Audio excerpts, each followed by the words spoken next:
पूजा करते समय भूल से भी न करें ये 7 गलतियां, वरना नहीं मिलेगा फल। पूजा करने की अनेक विधियां और रीतियां हैं, लेकिन कुछ नियम शास्त्रोक्त हैं जिनका पालन करना बहुत जरूरी है। आइए जानते हैं उन 7 गलतियों के बारे में जिसे करने से आपको पूजा का फल प्राप्त नहीं होता है। धार्मिक मान्यताओं के अनुसार पूजा ईश्वर के नजदीक पहुंचने और उनकी कृपा पाने का एक सनातन मार्ग है। पूजा के पहले, पूजा के दौरान और पूजा के बाद कुछ नियमों का पालन श्रद्धा और नियम पूर्वक करना चाहिए, अन्यथा पूजा का फल नहीं मिलता है।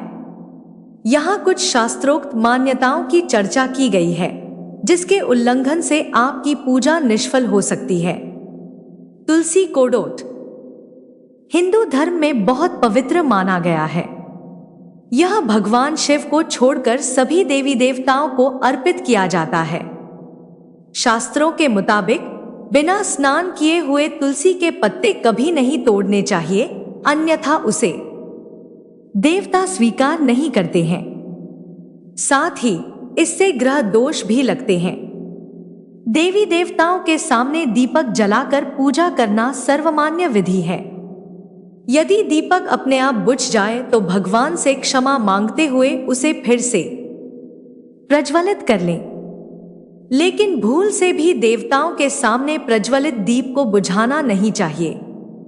इससे भाग्य का रास्ता बंद हो सकता है।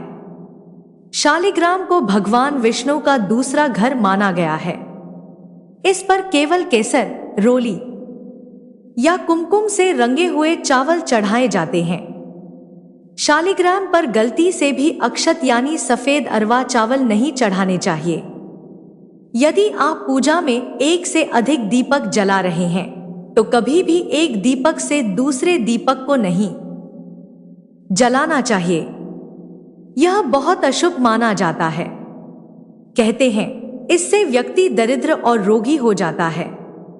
यदि आप पूजा से पहले भगवान की प्रतिमा, विग्रह या मूर्ति को स्नान कराते हैं तो यह अवश्य ध्यान रखें कि देव मूर्ति को स्नान कराते समय उन्हें अंगूठे से ना रगड़ें।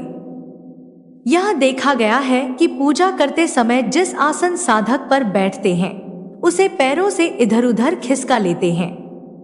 ऐसा करना अशुभ माना गया है। आसन को पैरों से नहीं बल्कि हाथों से खिसकाना चाहिए। यदि आप घर में पूजा कर रहे हैं तो ध्यान रखें कि आपके वस्त्र गंदे या पहने हुए न हों।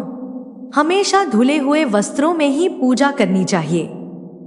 यदि पूजा के दौरान शौच कर्म करना पड़े तो पहले वस्त्र को उतार कर रख दें, शौच कर्म कर लें, फिर स्नान या आत्मशुद्धि के बाद उस कपड़े को धारण कर पूजा कर सकते हैं।